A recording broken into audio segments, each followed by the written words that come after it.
Bismillahirrahmanirrahim. Assalamualaikum warahmatullahi wabarakatuh. Alhamdulillahirabbil alamin. Alhamdulillahilladzi anzala sakinata fi qulubina. Huwallazi anzalal Qur'an hudan lin-nas wa bayyinatin minal huda wal furqan. Asyhadu an la ilaha illallah wa asyhadu anna Muhammadan abduhu wa rasuluh. Allahumma salli wa sallim wa barik ala Muhammad wa ala alihi wa sahbihi ajma'in, amma ba'du.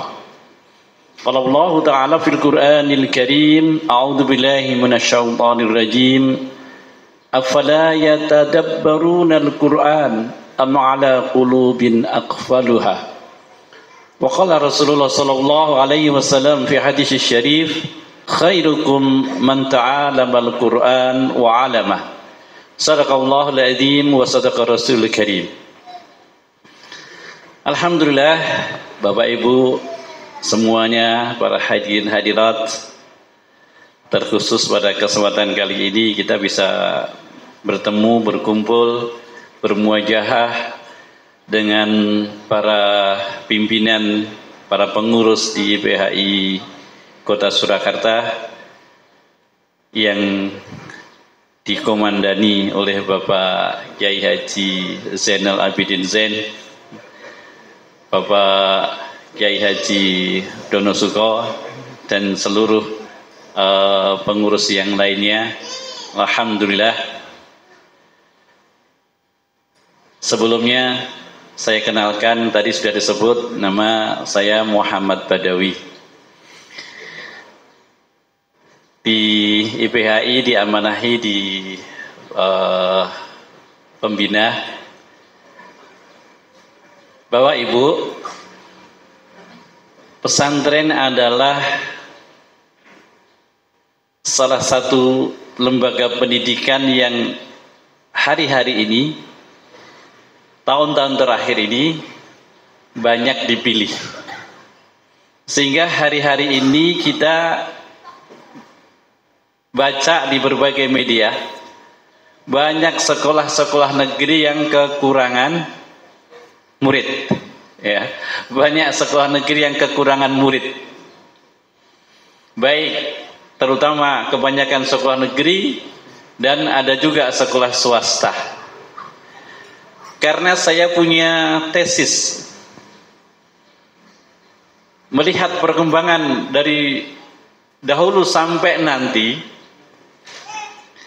bahwa model pembelajaran atau pendidikan yang pertama, atau saya sebut dengan gelombang pertama, itu adalah pendidikan ala pesantren tradisional.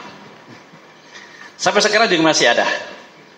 Wis pokoknya sapa sing gelem sinau mlebu ning pesantren, kiyaine siji ngampu tak terbatas gitu ya. Sapa sing tenanan yo ngenger karo kiyaine kuwi, wektune ora ditentokke, kapan mulaine, kapan rampunge, wis pokoke kiyaine ngajar terus gitu ya. Sing santrine teman-teman ya saka awal sampai akhir cukup metu gitu ya, dan ora ono ijazah. Kemudian masuklah Belanda dengan model sistem pembelajaran yang sampai sekarang terinisiasi dengan sekolah negeri. Sampai sekarang masih ada metode Belanda ini. Kemudian mengalami perubahan sampai sekarang masih ada. Itulah yang diteruskan dengan sekarang namanya sekolah negeri. Pada tahun 50-an ada ketidakpuasan. Sebab kalau mengacu pada gelombang pertama, sekolah yang tradisional tadi tanpa kurikulum yang jelas gitu ya. Kemudian gelombang kedua yang diinisiasi dengan, kalau sekarang ini sekolah-sekolah negeri, ada ketidakpuasan, yakni apa? Anak-anak yang mereka cenderung ke sekolah metode Belanda sehingga agamanya lemah. Maka muncullah gelombang yang ketiga yang diinisiasi oleh Kementerian Agama. Kalau sekarang, kalau dulu Depak. Maka muncullah MI, MTS, Aliyah, NIN gitu ya, IAIN maksudnya. Dan itu sampai puluhan tahun hingga pada tahun 90-an ada ketidakpuasan terhadap tiga gelombang tadi. Maka muncullah gelombang yang keempat yang kita kenal dengan full day. Sekolah full day. Kalau negeri dengan kurikulum seperti itu pagi sampai siang. Kementerian Agama Depak juga begitu dengan model kurikulum yang berbeda. Nah, gelombang keempat itu tahun 90-an muncullah yang disebut dengan full day school. Dan subhanallah, full day school ini banyak sekali sehingga menjadi kompetitor real sekolah negeri, sekolah Kementerian Agama. Nah, tahun 2020-an selama kurang lebih 30 tahun full day school ini merajai, sehingga ketika itu sekolah-sekolah full day ini nolak murid. Namun 4 tahun terakhir sekolah-sekolah full day school yang dengan label SIT, kalau di Muhammadiyah dengan program khusus, kalau di teman-teman yang lain dengan bukan SIT tapi SIP, Sekolah Islam Padu gitu ya, dengan berbagai nama, intinya adalah full day. Namun sekali lagi 4 tahun 5 tahun terakhir sekolah full day itu sudah mulai berkurang, bahkan sekolah full day perintis di Solo, tidak saya sebutkan namanya, ini kurang murid. Padahal dia yang merintis ketika sedang masa puncak itu yang daftar rasio 1415, artinya yang diterima dengan yang daftar itu banyak yang daftar sampai 4 sampai 5 kali. Tapi 4 tahun terakhir ini kurang. Karena apa? Karena muncul gelombang pendidikan yang ke berapa tadi? 5. Tradisional, terus kemudian Belanda, terus kemudian Kemenak, terus kemudian IT. Nah, yang kelima. Apakah gelombang yang kelima itu? Boarding school.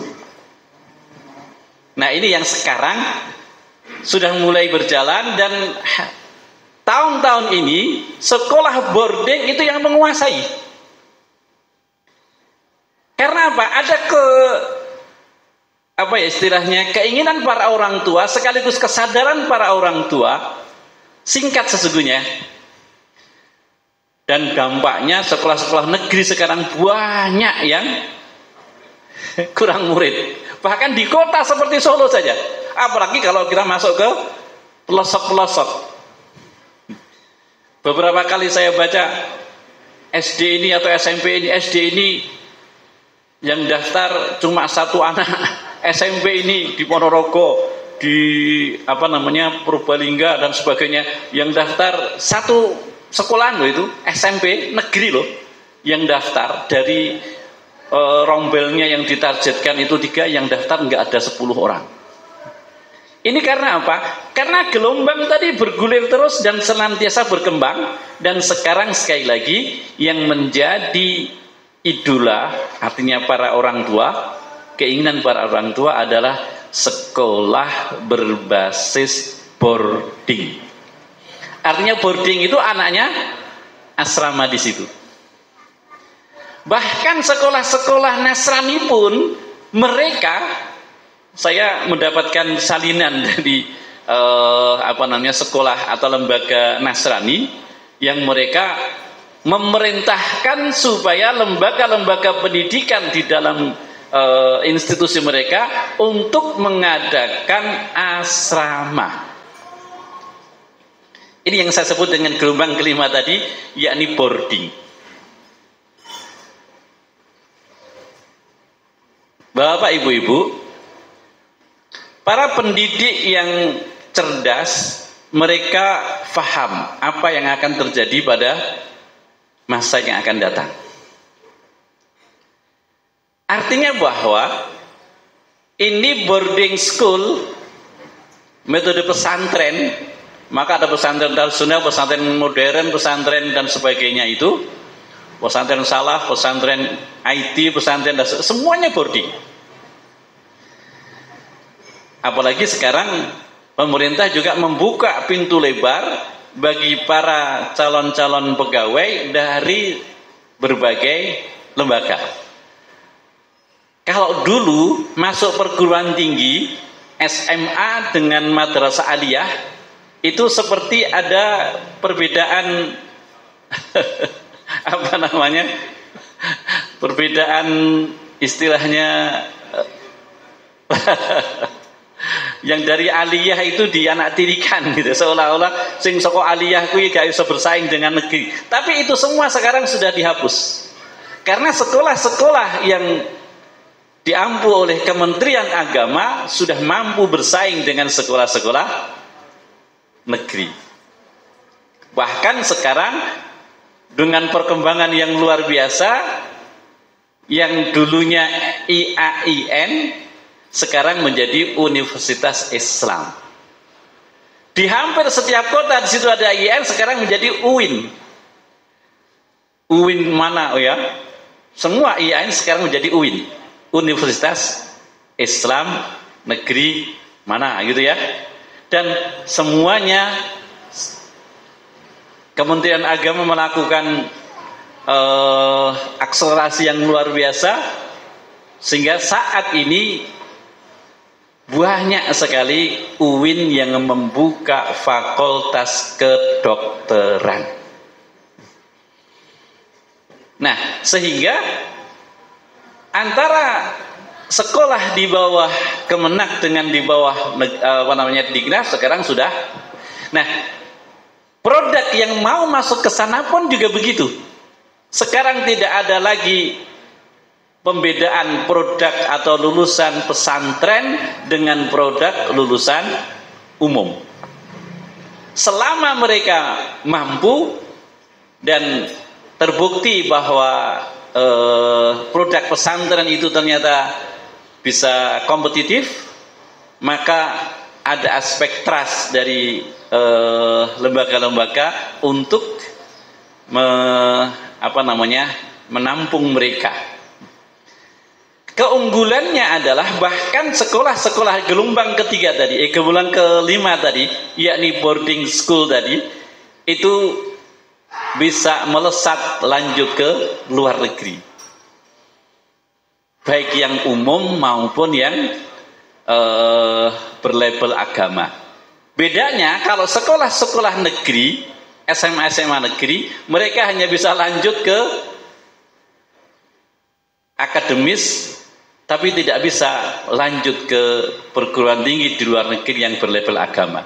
Kalau Al-Azhar, kemudian ke Saudi dan sebagainya.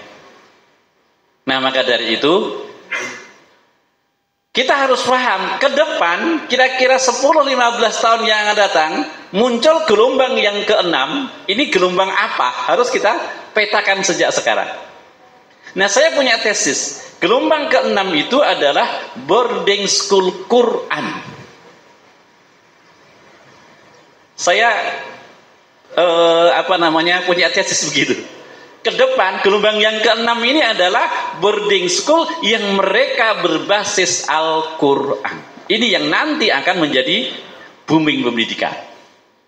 Maka dari itu kalau Bapak Ibu para wali ini punya keinginan supaya anak-anaknya ke depan seperti itu, memasukkan di PPTK PPHI ini sudah pas.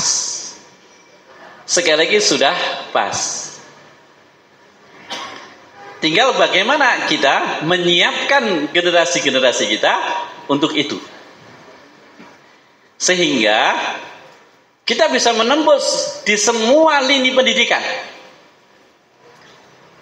Saya ajukan proposal di hadapan Bapak Ibu semua. Mumpung ini ada orang pertama di PHI. Tahun depan, namanya proposal, bisa disetujui bisa tidak ya. Alhamdulillah Bapak Ibu, saya punya koneksi untuk di Al-Azhar University. Karena saya juga mengampu pesantren kita pondok cabang yang ke-13, ada 13, itu tahun kemarin kita buka pondok cabang istimewa di Kairo. Yang lulus SMA dengan syarat siji hafal Quran, mungkin siap diuji, dan bahasa Arab lancar.